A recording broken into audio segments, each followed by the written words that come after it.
This be Springfield Johnny, coming to you live from Springtucky, the land of the lunatic running free.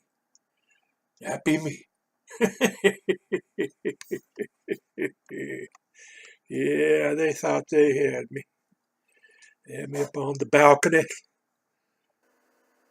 coon up a tree, and the coon hounds are hollering down below. You're a lunatic. You need to be locked up. Yeah, you do. You need to be locked up. You're just a lunatic. And I was up there like a coon up a tree. And I said, yeah. If I was a lunatic, I'd be down there whooping on your ass. Right? Does that make sense to you? So, what was I talking about?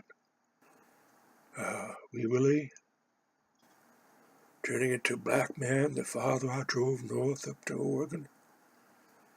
And it was quite an experience. See, I got a theory.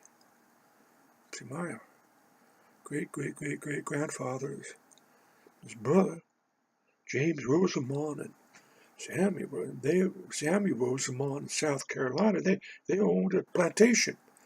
They had slaves. And, yep, they did. They owned human beings. I've seen the will. I've seen the names of the black people that were left to Samuel's, Rosamond's children. I go, what the hell is this? And I found this on the internet, thanks to Jimmy Rosamond. He put it up there on the Rosamond family site. I said, this is no good. I can't take this. There it is. Look at this. It's disgusting. Owning people, leaving people like the possession and the will. I said, this is out of hand. I can accept this. Rosamond, that's an art name. Artist, England. That's a refined Irish English name. I'm not going to take this. I don't believe it. I just don't believe it. And I started thinking about it. And I said, yeah. I started studying up on it. And I said, there were the big plantations. They had like 200, 300, 400 slaves. And those were those, you didn't want to be on those plantations.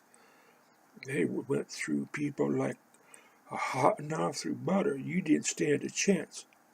They wanted their work out of you. They wanted to get their money out of you. And if that wasn't what you wanted, you weren't working out for them, they get rid of you, see. So there were small plantations for the black people. They were part of the family. I know that sounds like a cop-out, but it ain't. Who I am, getting to know me through drugs, maybe. And maybe some LSD I took. I kind of tuned into my past life. And you should just see me dance, Where does that come from? I didn't rehearse that. I haven't danced for a couple of years. All of a sudden I said, I'm going to be doing the THC dance to Lightning Hopkins there, There it is, you saw, like I had a show on Broadway. Like a producer, like a choreographer, Bones in Brooklyn couldn't have done that, what I just did in that song, So let's do it, just put it on, get your cane, I had some visions. Some of the dancing girls in that famous movie they made back in the 30s, Lullaby on Broadway, I think it was, And I just remember this move. I said, that's the move I'm going to make. Down, down, down. That was it. See, once I had the vision of that one move, I said I could do it all, just off the top of my head, just let my soul come out, You know, so I'm a dancing fool. I've been a dancing fool all my life. I did the bolero for Marilyn. I rehearsed that. See, for her 16th birthday, I rehearsed the bolero and took her to my bedroom, where I had my stereo. And I said, I gave her a pair of scissors, an old pair of scissors that I sanded down, fixed up, and I painted the handle blue because she made clothes. She wanted to make clothes for them. She was good at sewing, so I wanted to have a nice pair of scissors she could remember me by. Then I wanted to dance on her like she never saw before. I wanted the image of me doing the blow for her stay with her for the rest of her life, And I took off my shirt because I knew, because I'm rehearsing, I'm going to get some sweat on me. I ain't fooling around. I dance. When I was young, I got sweaty. I got real sweaty because I really put all of it into it. I didn't hold anything back. And I'm sorry, at the end of my video, the happy chicken dance, I kind of petered out. My heart was going boom, boom, boom, boom, boom, boom. I said, man, I'm going to die here right on this video if I don't slow it down. I couldn't make the big crescendo at the end there. I couldn't. Maybe next time I get in better shape, we'll do the happy chicken dance, with some more, So, where was I? Talking about the beautiful black people that come here to America from their beautiful place in Africa, their beautiful tribe, their beautiful social system. And all of a sudden they're living with these very, very, very strange people. They're called the white men. And they come from New York. My people, most of my family, they come from Ireland. They're Scotch-Irish. And we had our fights. We had our fights with the British you would not believe. We kicked their ass for 400 years, and then they came back and kicked our ass for the other 400 years. It just went on and on and on. Scotch-Irish people, they're badass. Yeah, they're the only ones that wanted to fight during the Revolutionary War. And everybody else said, no, I'm going to stay loyal to the King George. He be my man. King George is my man. And I don't want to be involved in your revolution, you redneck motherfucker. Excuse me. Oh, I can't say that. You redneck son of a bitch. We don't want to be fighting against King George, even though he'd be crazy as all hell. I said, well, okay, we're going to fight with you.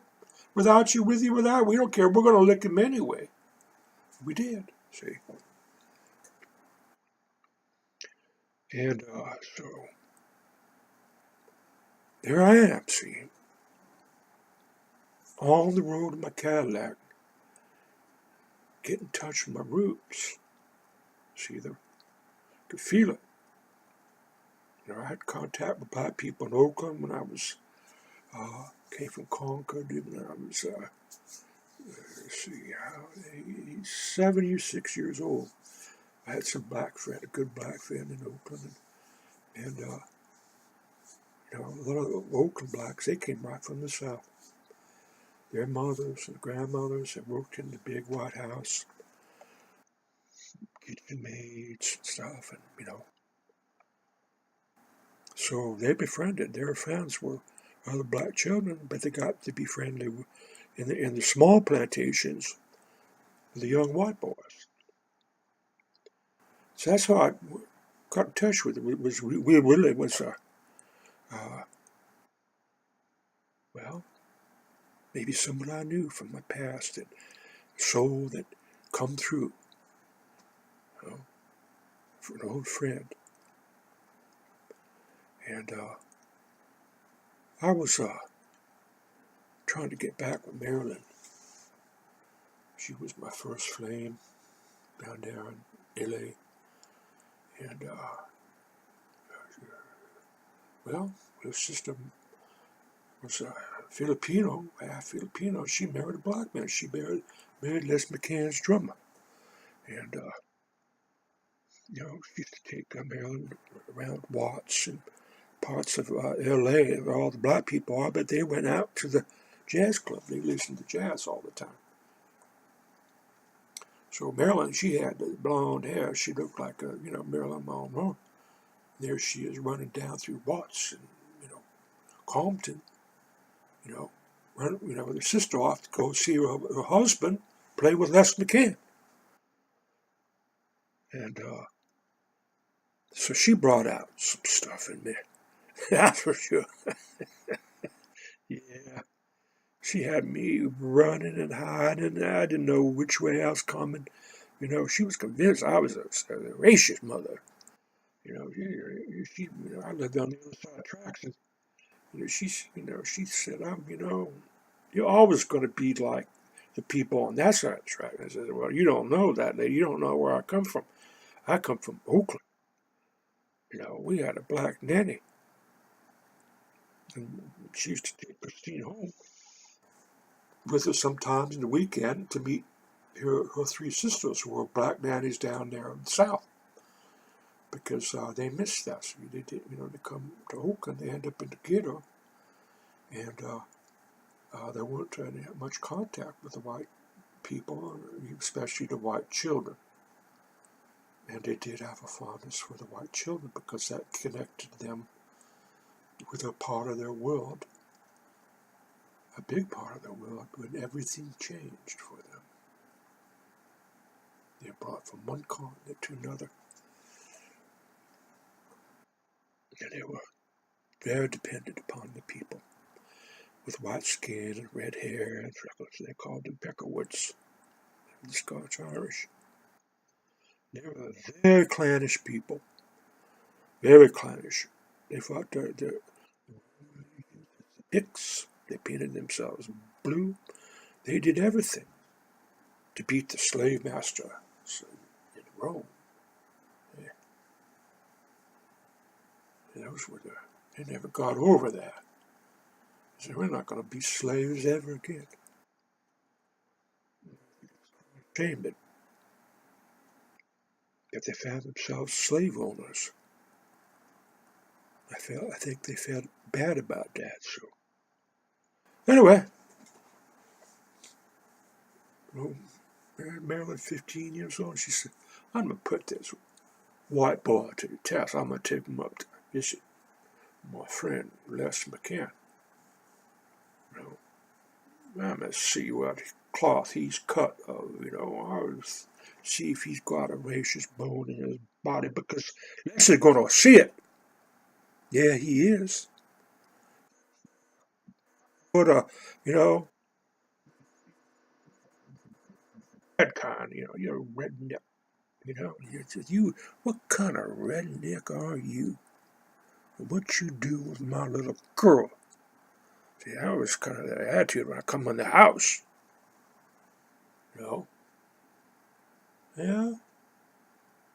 Okay, well, let's see how soul you got, because I'm going to play the piano. And, we'll see. I'm going to play this song here from my Marilyn.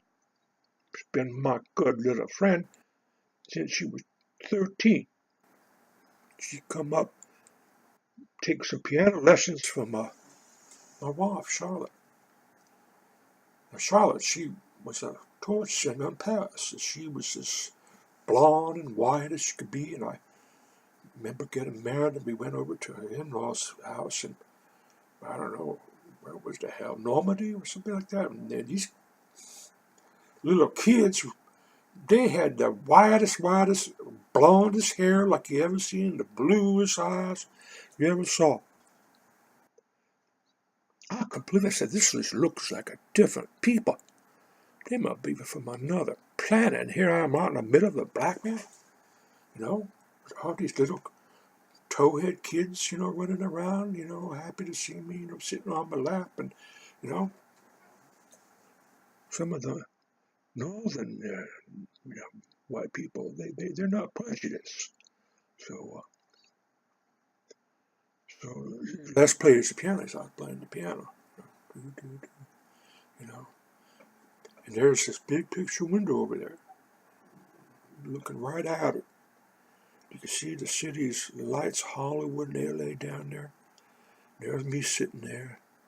There's Malin, and he'd be over there, you know, saying, to her. She sing how I like it. You like that? Huh? Whitey, you like that me singing to your woman? Huh? She's you know. I was blown away. I said, God dang, I made it. I mean, this is the top of Bohemia. Yeah. Well, doesn't get better than this. I'm on to something. I'm in a different world here. Yeah, got this black man playing black piano, baby grand, and there's my beautiful white girl. She looked like a little Kim Novak. She's a sexy one. That Marilyn, she was so sexy when she was young, and she still is, by the way. You know, there's me, 16 years old,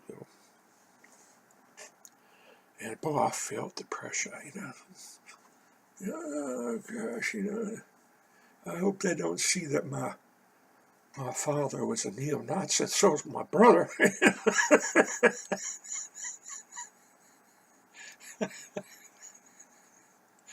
Anyway, jeez.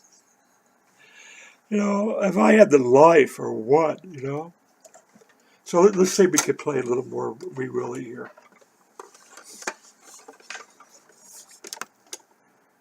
Just, when I saw La La Land, I said, man, that's our story. We lived the real thing. This is Hollywood make-believe. True guys, the troopers, they come from a long line of southern troopers. Going way back, They have to shoot themselves.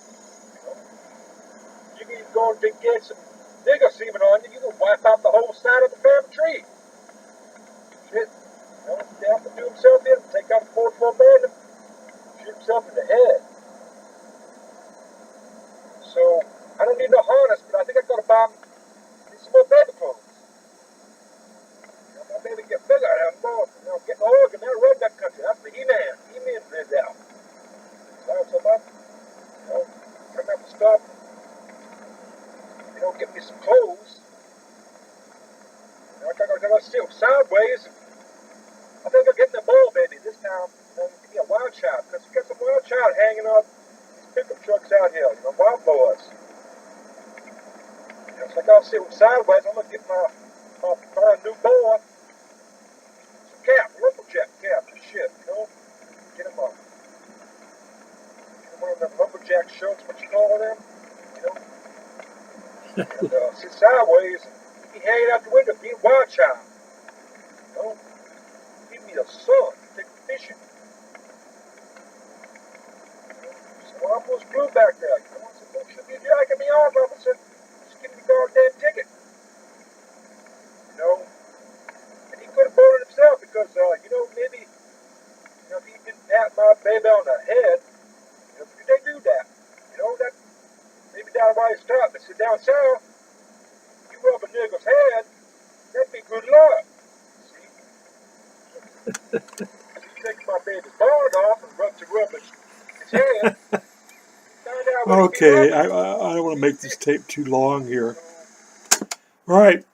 Well, this is the Happy Lunatic here in Springfield, coming to you, from home of the Love Chicken.